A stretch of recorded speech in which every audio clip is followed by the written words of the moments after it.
जय ने वीरू को चांटा मार दिया। क्या? जय ने वीरू को चांटा मार दिया। ठीक वैसे ही मैं कबीर नहीं हूं। एक गिलास पानी तो ऐसे ही भर लिया नल से, और एक गिलास पानी वहां से भरा जब प्रार्थना पूरी हो गई। Mind management, life transformation, power of thoughts आदि प्रेरणादायक एवं आध्यात्मिक वीडियोस के लिए सब्सक्राइब करें VK Kabir @free YouTube channel. और रिसर्च बताता हूँ, एक ना वर्ष की सबसे बड़ी प्रार्थना होती थी एक चर्च में।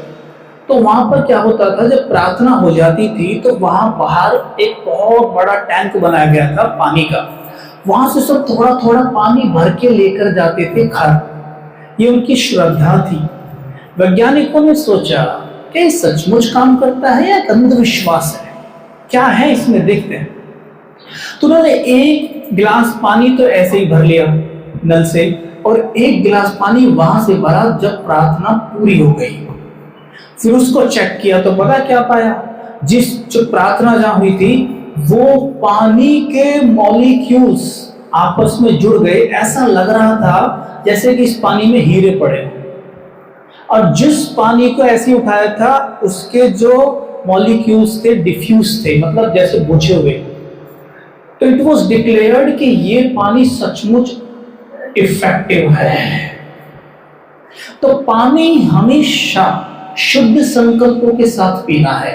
हमारा मस्तिष्क 80% पानी है, हमारी बॉडी 70% पानी है। इस मस्तिष्क के नीचे आत्मा बैठी हुई है, ठीक है। वो आत्मा ही सोचती है, विचार चलाती है। सोचिए, 2 मिनट के विचार से पानी का ये हाल हो सकता है, तो पूरे दिन में बैठकर क्या क्या सोच रहा हूं, तो इस 80% पानी का क्या हाल हो रहा होगा।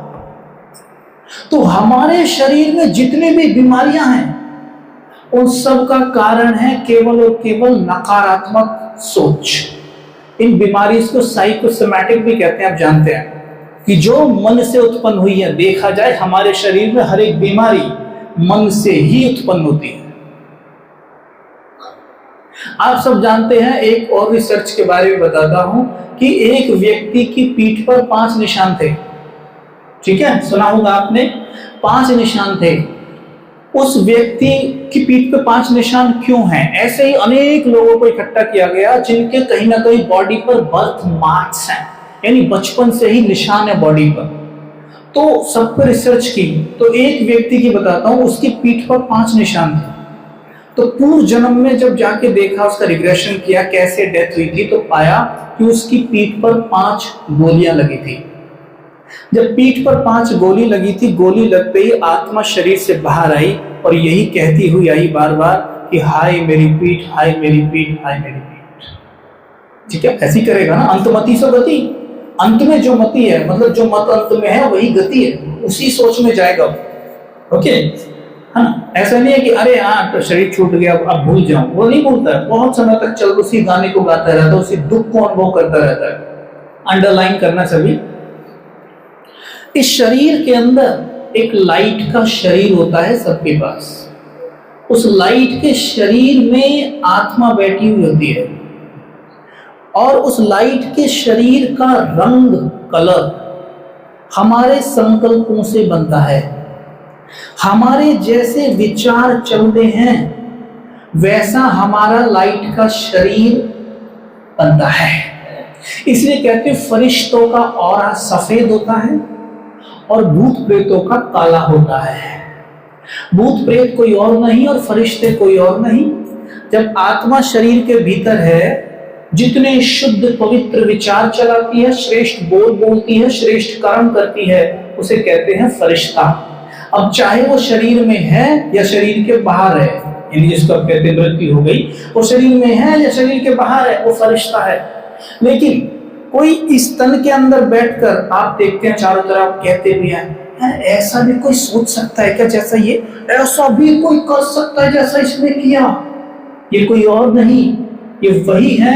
अगर इनका देह छूट जाए तो डेफिनेटली भूत का काम करता है, क्योंकि जब तन में थे तब भी दुख ही दे रहे थे, और तन के बाहर होंगे तो भी दुख ही देंगे। तो भूत कोई और नहीं। सब हमारे भाई हैं, अरे सब अपने भाई हैं। बस जो श्रेष्ठ संकल्प चला रहा है वो फरिश्ता है, जो नकारात्मक संकल्प चलाता है वो ईविल है। बस अब ऐसा नहीं है जो इस वक्त भटक रहा है, तंग कर रहा है, वो फरिश्ता नहीं बन सकता, बिल्कुल बन सकता है। बस अपने संकल्पों को बदल ले, उस पर काम करे। तो वास्तव में कोई भूत वूत नहीं है, सब अपने भाई हैं, सब आत्मा आत्मा भाई भाई सब अपने ही हैं। अभी वो तन में हैं, कितने आपके आसपास ऐसे दिखते हो मुझे आपको तंग करते हैं, है कि नहीं? भाई जी बड़े परेशान हो उनसे, है कि नहीं? तो आपका भूत हो गया जिससे आप परेशान हो, है कि नहीं? तो ये नहीं है कि भूत मानो कोई बाहर भटक रहा आपको चिपट जाएगा। अरे सब आपके आसपास ही है, तन में है, कोई तन के बाहर है। बस संकल्पों को बदलना है। तो मैं क्या बता रहा था, 5 गोली लगी, उसने संकल्प क्रिएट किए, आत्मा ने वो बैड एनर्जी छोड़ी और लाइट की देह में 5 दाग बन गए, वही जहां के लिए आत्मा बराबर विचार कर रही थी। अब जाके मां के गर्भ में बैठ गई, मां के गर्भ में बैठ गई। आप सबको मालूम होगा कि आत्मा मां के गर्भ में तभी जाती है जब मां के गर्भ में 2.5 से 3 महीने का शरीर तैयार हो जाता है।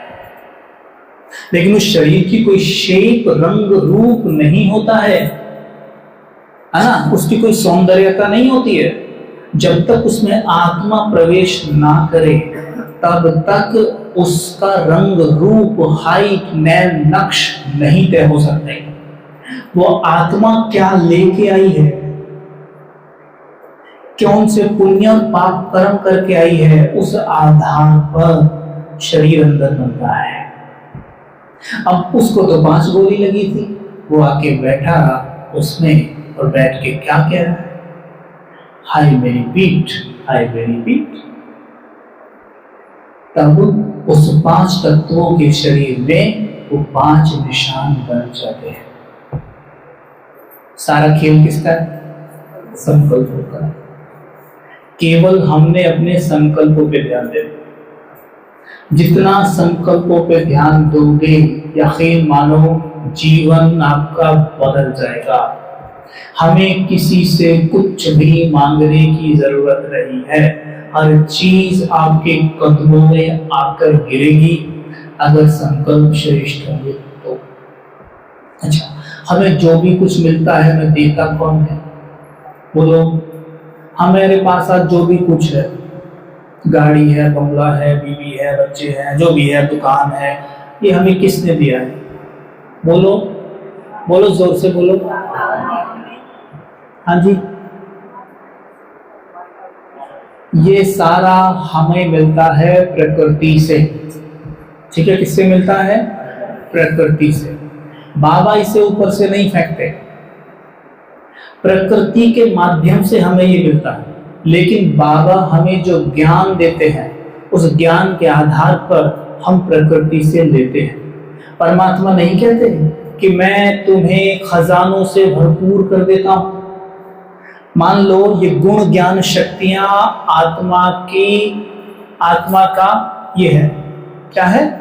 गुण ज्ञान शक्ति आत्मा की क्या है? ये जैसे आपकी पॉकेट में जितना पैसा होता है उतना ही सामान आप दुकान से खरीद सकते हैं, यस और नो? ठीक वैसे ही जितना खजाना हमने यहां जमा किया है उतना ही माल, संपन्नता हम प्रकृति से ले सकते हैं। समझे? अगर आप चाहते हैं कि प्रकृति आपको सुख दे, खुद से पूछो, सुख का खजाना यहां जमा किया है? बराबर, समझ में आया? यहां खजाना जमा करना है, तब आप प्रकृति से जो चाहे पा सकते हैं। और उसके लिए क्या करना है? अपने आप को क्या समझना है? आत्मा।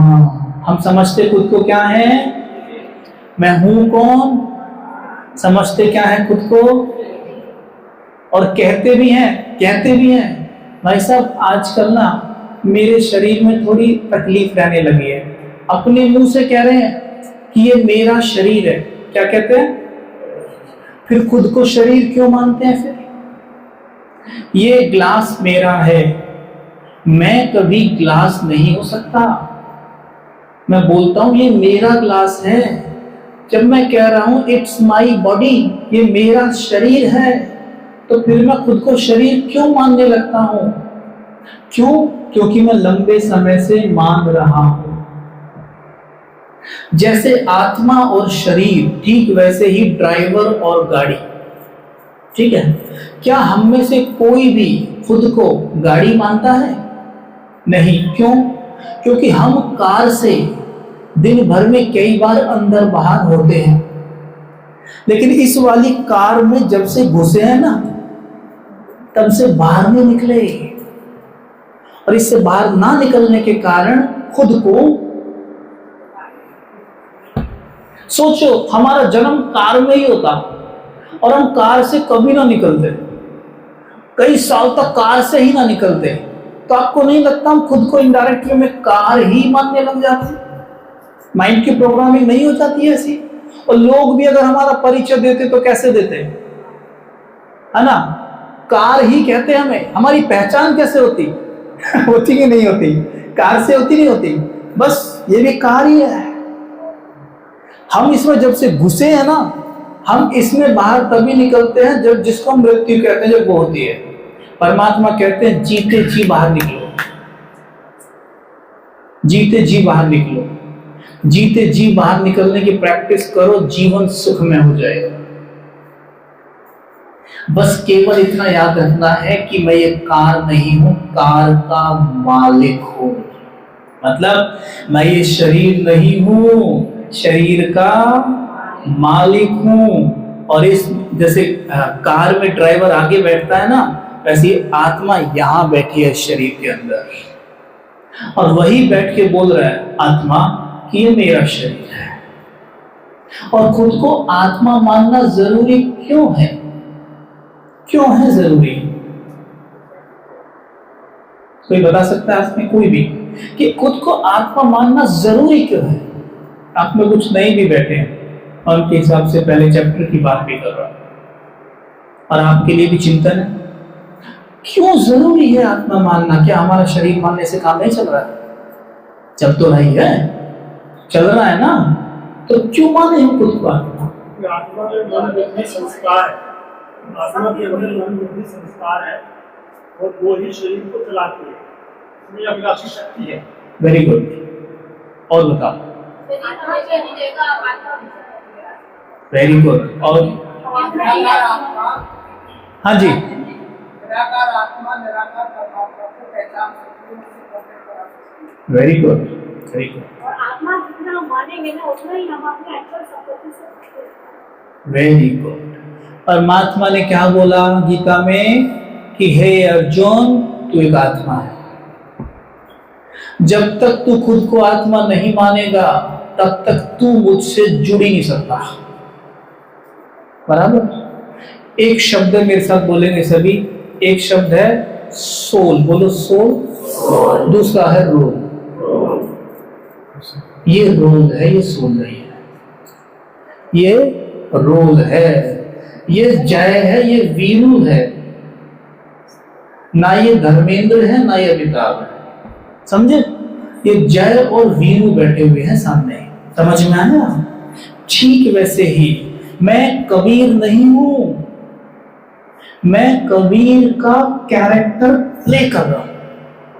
अपने आप से ऐसे बात कर रहा हूं। तो मैं कौन हूं? मैं एक्टर हूं। Soul is an actor. आत्मा एक एक्टर है। खुद से योग में बैठो, चिंतन किया करो कि मैं अनीता नहीं हूं, अनीता का कैरेक्टर प्ले कर रही हूं। मैं सुमित नहीं हूं, सुमित का कैरेक्टर प्ले कर रहा हूं मैं।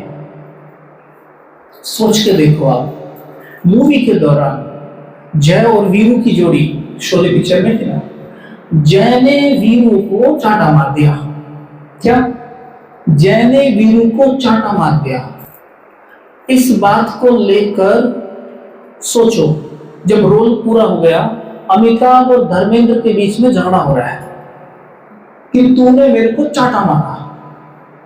तो क्या बोल रहे हैं अमिताभ, मैंने तुझे चांटा नहीं मारा, जय ने वीरू को चांटा मारा, कैरेक्टर ने कैरेक्टर को चांटा मारा।